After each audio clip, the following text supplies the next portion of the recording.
বাংলাদেশের আসন্ন জাতীয় সংসদ নির্বাচনকে ঘিরে দক্ষিণ কোরিয়ায় বসবাসরত প্রবাসী বাংলাদেশিদের মধ্যে বইছে নির্বাচনী আমেজ। দূরে থেকেও দেশের নির্বাচন প্রবাসী বাংলাদেশিদের কাছে আবেগ, দায়িত্ব ও প্রত্যাশার দিক। এবারের নির্বাচনে দক্ষিণ কোরিয়া থেকে ভোট দিচ্ছেন 11,702 জন প্রবাসী বাংলাদেশি।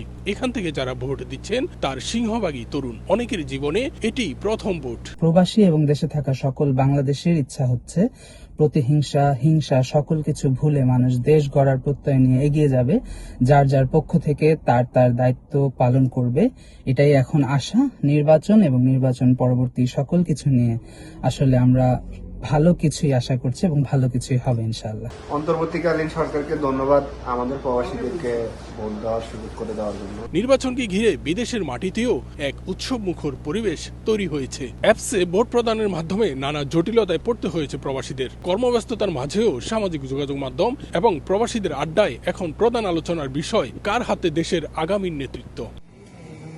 দক্ষিণ কোরিয়া প্রবাসীদের ভাবনা স্পষ্ট। যিনি প্রবাসীদের সম্মান রক্ষা করবেন, বিমানবন্দরে হয়রানি বন্ধের জিরো টলারেন্স নীতি গ্রহণ করবেন এবং দেশে বিনিয়োগ ও প্রবাসীদের উদ্যোক্তা হতে সহযোগিতা করবেন, তাকেই সমর্থন দিতে চান কোরিয়ায় অবস্থানরত প্রবাসী বাংলাদেশিরা।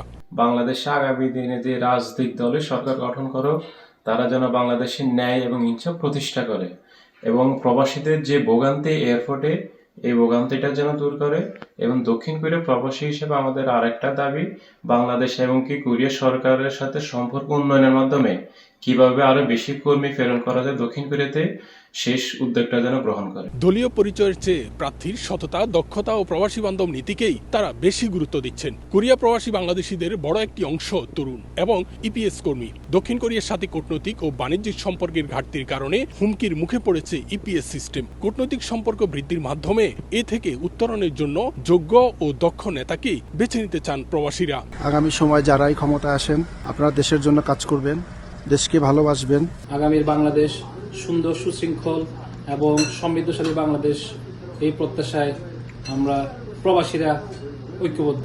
দক্ষিণ কোরিয়া বিএনপি এবং জামাতের পক্ষে কোরিয়া মুসলিম কমিউনিটি নির্বাচনের প্রচারণা বেশ জমে উঠেছে। এদিকে শুধু পররাষ্ট্র মন্ত্রণালয় ও নির্বাচন কমিশনের পোস্টগুলোই শেয়ারের মাধ্যমে অনলাইনে প্রচারণা চালিয়েছে দূতাবাস।